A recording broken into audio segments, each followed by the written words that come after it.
7.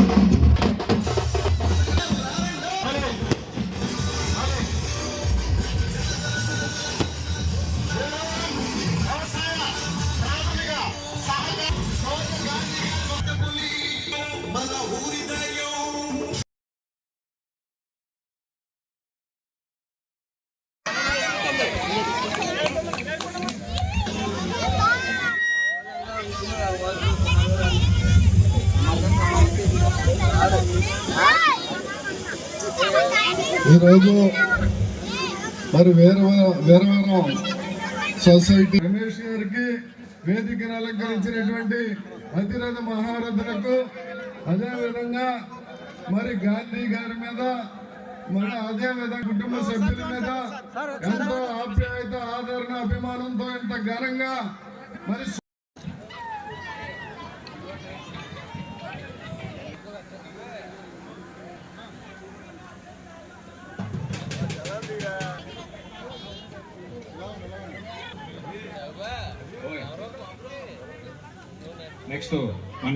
నియోజకవర్గ సోదరిమణులారా, రైతాంగ సోదరులారా, మీ అందరికీ కూడా నా ప్రత్యేకమైనటువంటి ధన్యవాదాలు తెలియజేసుకుంటూ, పత్రికా సోదరులకి, మీడియా సోదరులకి నా ధన్యవాదాలు. ఈరోజు ఒక పండగ కార్యక్రమంలో బాబా జుగులాబీ అమ్మ మీకు ఎవరిచ్చారో తెలియదు కానీ ఎప్పుడు లేని చేస్తున్నాం. కోఆపరేటివ్ వ్యవస్థ నుంచి చూసుకోవాలనుకుంటే ఇక్కడ నూతనంగా పదవి బాధ్యత తీసుకున్న వాళ్ళు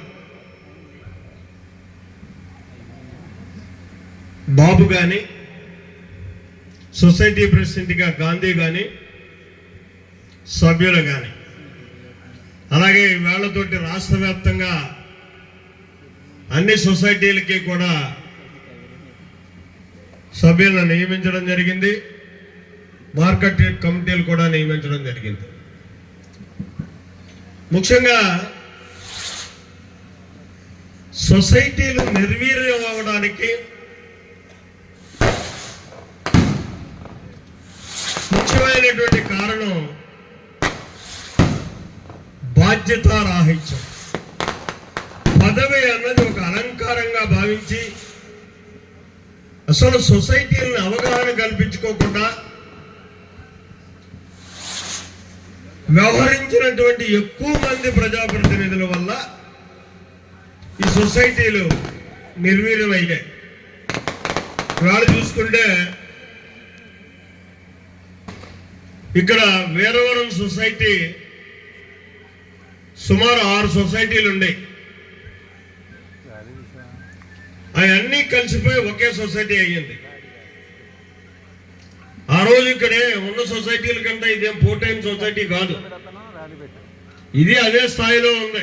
కలిపేసినటువంటి సొసైటీ స్థాయిలోనే ఈ సొసైటీ ఉన్నప్పటికీ కూడా మరి పెద్దలు మేము ఉన్నాం కాబట్టి, ఇక్కడ అధికారం చేతిలో ఉంది కాబట్టి సొసైటీ ఇక్కడ నియమింపబడ్డది, బతకగలిగింది. ముఖ్యంగా గతంలో పెద్దలు సొసైటీ చేసేటప్పుడు వీరవరం సొసైటీ గురించి ఒకసారి చూసుకుంటే, ఎందుకంటే నాకు చిన్నతనం నుంచి వీరవరంతో ఎక్కువ సాహిత్యం, ఎక్కువగా నేను ఇక్కడే పెరిగినటువంటి వ్యక్తిని. పెళ్లికి 2 సంవత్సరాల ముందు నేను ఇరుపాకి వెళ్ళాను. అప్పుడు దాకా ఇక్కడే ఉన్నాను. వీళ్ళందరి మీద కూడా ఎక్కువ మంది నేను పేరెట్ పిలవగలను ఇక్కడ.